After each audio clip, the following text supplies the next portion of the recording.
Bonjour à tous. Comme vous le savez, la qualité de l'eau est importante. Les aliments que nous mangeons le sont également. L'environnement social, c'est-à-dire la famille et aussi le logement où vous habitez, ou le quartier est important. Mais ce qui est plus important avant tout, et je le fais à ce moment tout comme vous, c'est l'air que je respire, que nous respirons au quotidien. Alors est-ce qu'on peut dire que cet air que nous respirons est pollué ou sain? Tout dépend d'ailleurs où vous habitez. Si vous habitez en montagne, près d'une cascade, on peut dire quand même que vous avez un air qui est plutôt pur. Par contre, si vous habitez en ville ou dans les grandes villes comme Paris et ses alentours, là on a plutôt un air qui est pollué. D'ailleurs cette année, encore une fois aux informations, on nous parlait donc de pic d'ozone et de particules fines. Et d'ailleurs vous avez des applications pour permettre de pouvoir donc regarder donc les niveaux. Et ce qui est encore mieux, c'est d'avoir chez soi donc des instruments qui permettent premièrement d'analyser, mais aussi de produire donc ce qu'on appelle des ions négatifs qui permettent donc de stopper donc la prolifération de ces particules fines, ou tout au moins en tout cas les réduire fortement.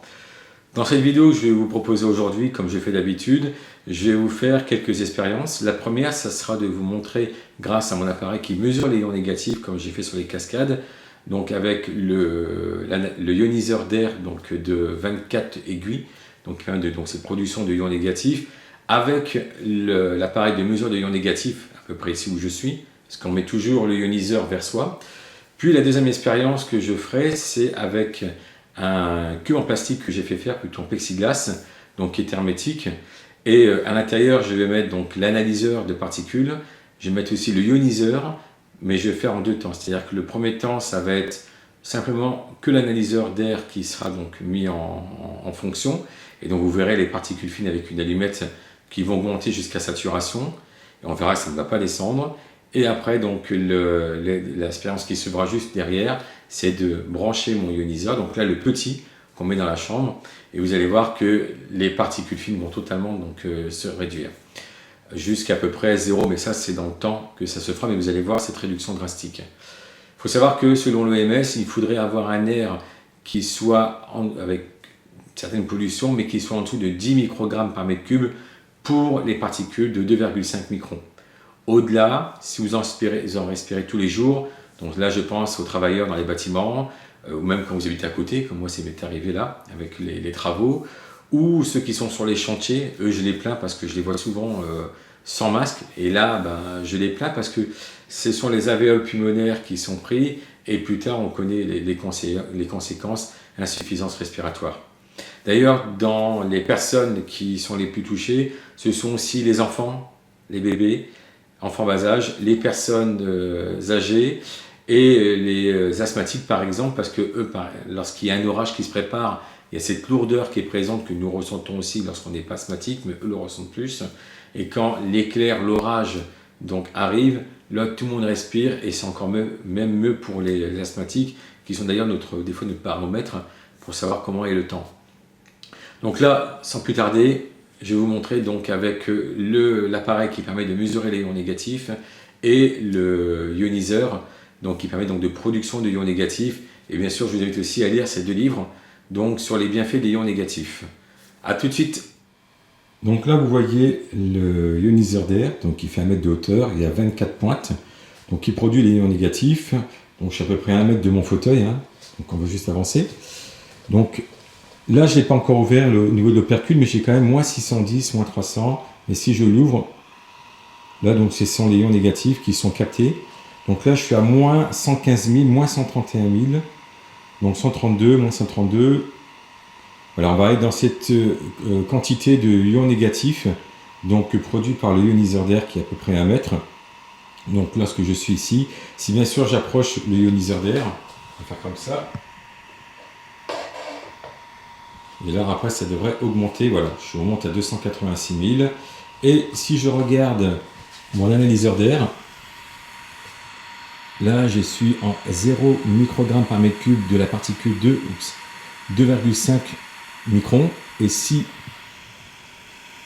on est en live, hein, vous me connaissez pour ceux qui me suivent.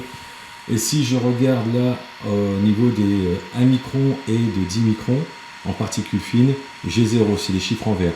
Ce qui est juste en dessous, en fait, c'est la quantité qu'on appelle PCS sur L, excusez-moi. Donc là, c'est le nombre, et là aussi qui a diminué. Donc là, comme vous pouvez le voir, j'étais devant, donc là ça remonte. Voilà, moins 235 000, 250 000, 2 ions négatifs. Donc là je me situe parce que je l'ai avancé un tout petit peu, vous voyez ici. Mais si je laisse à l'arrière, c'est totalement suffisant comme distance pour pouvoir aussi avoir donc des ions négatifs. Donc là ça va remonter, parce que je l'ai bougé.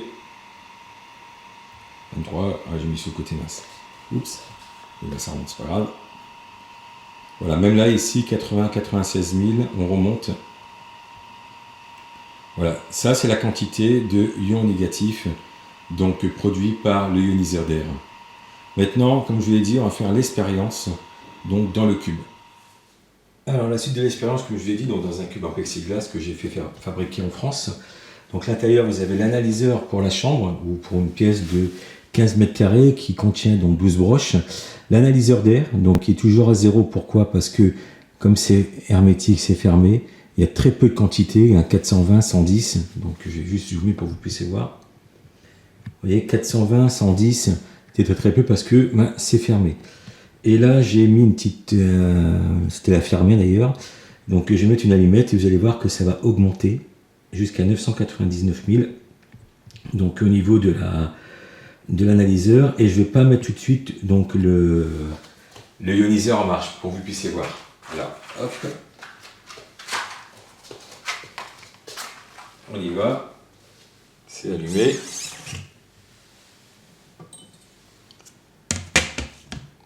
On va faire correctement par-dessus. Hop. Et on va zoomer. Vous allez voir, après, ça va commencer à augmenter. Comme là, elle s'est éteinte et là, les particules, voilà, hop. Et là, ça va commencer après à augmenter au niveau donc, de l'analyseur. Juste le temps que la fumée puisse passer un peu à l'intérieur de l'habitacle. Voilà. Vous voyez comment ça monte? C'est rapide, hein, c'est exponentiel. Bon, si vous avez un air qui est comme ça chez vous avec des particules fines, je peux vous promettre que là, c'est pas bon du tout. Donc, je ne vais pas allumer l'analyseur d'air pour vous voir si il y a un effet qui se fait tout de suite, hein, mais normalement, je peux vous dire que c'est même pas possible que ça puisse diminuer parce que tout est hermétique. Et vous allez voir sur l'analyseur, au niveau de la petite barrette noire, là vous allez voir un voyant bleu, c'est lorsque j'aurai donc mis le branchement. Donc ça prend à peu près quelques secondes pour que ça puisse commencer après à descendre. Allez, on y va.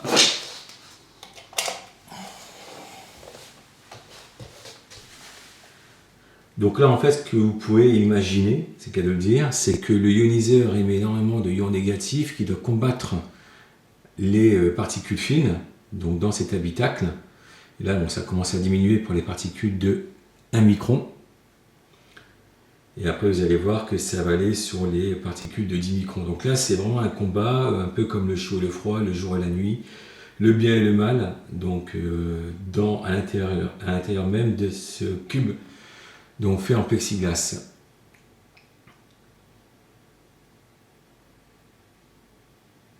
Donc là, on a 686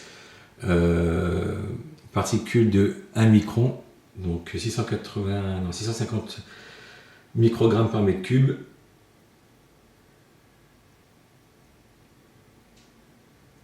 Et vous verrez après à droite, ça va commencer aussi à diminuer, ce qui est tout à fait normal hein, par rapport aux particules. Donc les plus petites sont les plus vite, je dirais, attrapées par les ions négatifs. Voilà, et on y va sur l'autre côté. Donc à 10 microns, et vous avez tout le reste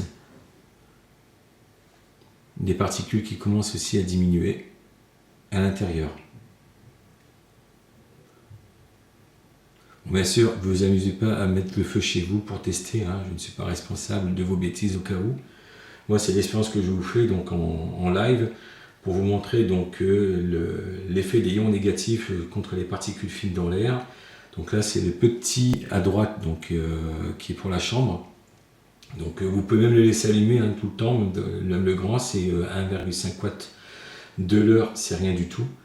Donc en consommation, pour avoir un air pur quand vous rentrez chez vous par exemple, après une journée de travail, là vous respirez donc la nature à l'intérieur de chez vous. Je rappelle que les ioniseurs ne sont pas des climatiseurs, ne sont pas non plus des ventilateurs, ça émet que des ions négatifs.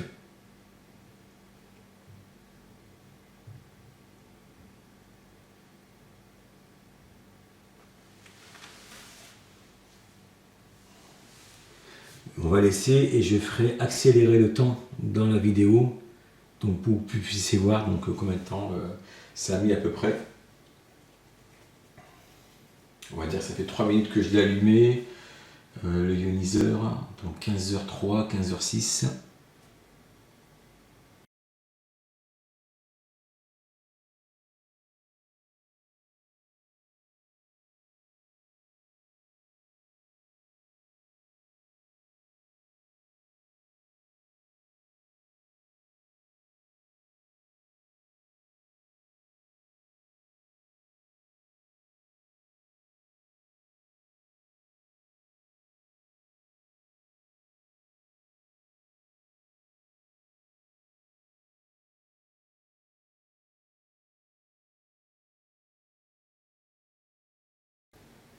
Donc voilà, vous voyez, on est maintenant à 6 microgrammes par mètre cube pour la particule donc de 1 micron et de 12 microgrammes par mètre cube pour la particule de 10 microns. Là, il est 15h14, donc c'est 15h14, donc ça a mis à peu près, donc c'était à 3 j'avais dit, donc 15h03, 10, 11 minutes donc pour bien descendre, ce qui est normal, hein, vu que c'est petit, c'est confiné à l'intérieur, donc ça prend un peu plus de temps par rapport à si c'était donc bien ouvert. De ce côté-là, comme tout à l'heure, avec l'analyseur qui était sur le fauteuil. Voilà, comme vous avez pu le voir, donc au niveau d'expérience, en live, donc dans la salle à manger, donc ici mon séjour plutôt, où c'est comme si c'est vous qui étiez assis et on voit donc la quantité de ions négatifs produits par l'appareil, le ioniseur d'air, avec mon appareil de mesure. Et après, donc la deuxième expérience qui est dans le cube, là où c'est confiné, et juste une allumette où on monte à 999 microgrammes par mètre cube de particules fines, qu'ils soient de 1 micron, 10 microns ou même 2,5 microns. D'ailleurs, tous les de 0,1 à 10 microns, on est à 999 000. Donc c'est ce qui est en vert en fait. Donc là, on a que les 1 et les 10, et dans la première page, on va dire, on est sur les 2,5 microns. Sachez que l'OMS dit qu'on ne devrait pas dépasser les 10 microgrammes par mètre cube donc, de particules fines. Sinon, au-delà, ça joue sur la qualité de vie, donc l'espérance de vie. Donc, réfléchissez par rapport à cela, donc surtout quand vous habitez en ville, nous dans les grandes villes, où c'est très pollué. Concernant donc l'expérience que j'ai faite dans le cube, que je voulais vraiment vous montrer, c'est que j'avais fait déjà l'expérience avant de faire la vidéo, donc sans mettre le ioniseur d'air, la même chose, donc avec l'analyseur, et il a fallu, je pense, 40 minutes après pour que ça commence un tout petit peu à diminuer. Alors qu'on voit qu'ici, au bout de 30 secondes, donc quand je l'allume, c'est bien présent, après, donc les 30 secondes plus tard, je pense même pas, on voit ça commence à se réduire, donc, et après, après plus de 10 minutes, on voit que l'analyseur donne les mêmes chiffres que quand il n'y a pas du tout de particules donc, à l'intérieur du cube.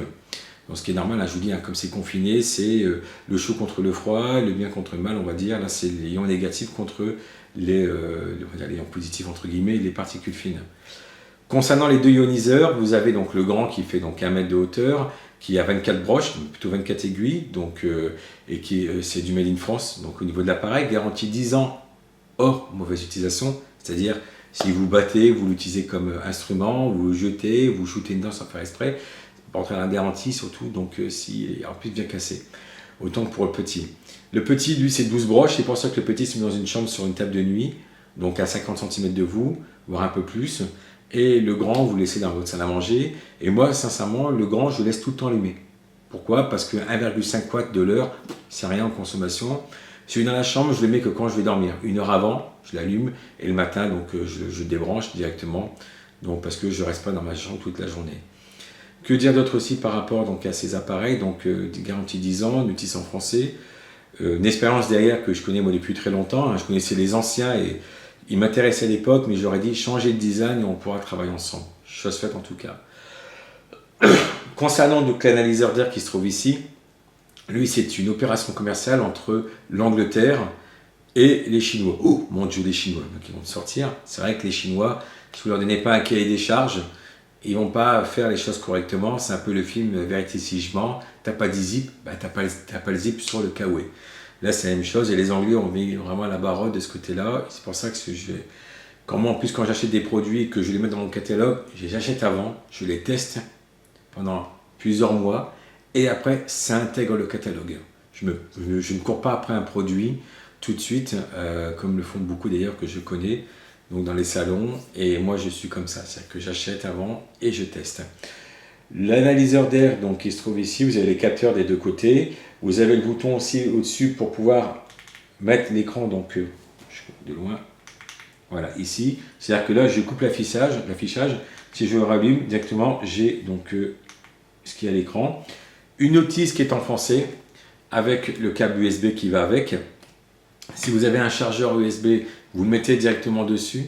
Donc sur le chargeur, qu'il soit smartphone ou un iPhone, c'est totalement compatible avec. L'appareil est garanti 2 ans. Et vous avez aussi le capteur ici donc d'humidité et de température qui va avec. Que dire d'autre aussi sur l'appareil? Vous pouvez aussi donc le laisser brancher comme pour les autres appareils. Et ce qui est bien, c'est si vous avez un iPhone, vous pouvez donc l'appareiller sur un iPhone et voir à distance votre qualité d'air qu'il y a chez vous. Donc ça c'est très important. Donc moi des fois quand je pars en vacances ou si j'ai des gens qui sont à la maison, j'aime bien regarder au niveau de la qualité d'air, surtout quand les enfants viennent. Donc pour voir si tout se passe bien de ce côté-là et de dire ouvre la fenêtre pour laisser aérer. Voilà ce que je voulais dire par rapport à cela. En tout cas, j'espère que ça vous a donc convaincu par rapport aux appareils donc, qui permettent en tout cas d'analyser l'air et les ions négatifs. Et je vous rappelle donc les 2 livres qu'il faut lire, les bienfaits des ions négatifs, vous verrez c'est très important. D'ailleurs pour ceux qui me suivent, chaque année je vais en Bourgogne et surtout dans le Jura, parce que dans le Jura nous avons nos cascades. Et d'ailleurs ceux qui habitent en France, si vous connaissez des cascades qui soient aussi grandes que le Hérisson, même moi d'ailleurs, ou la Franée, faites-le moi savoir, j'aimerais bien aller faire un tour et faire des mesures et prendre même du beau temps donc au niveau de ces cascades. Par contre, je veux plus de cascades où on est 200 personnes autour. J'aime bien aussi la tranquillité, entendre la nature. Comme à la Franée par exemple ou la Quinquenouille. Là, c'est assez calme, on va dire. Voilà, je vous souhaite une très très bonne journée. Je vous dis à très bientôt pour d'autres aventures. Merci à vous, au revoir.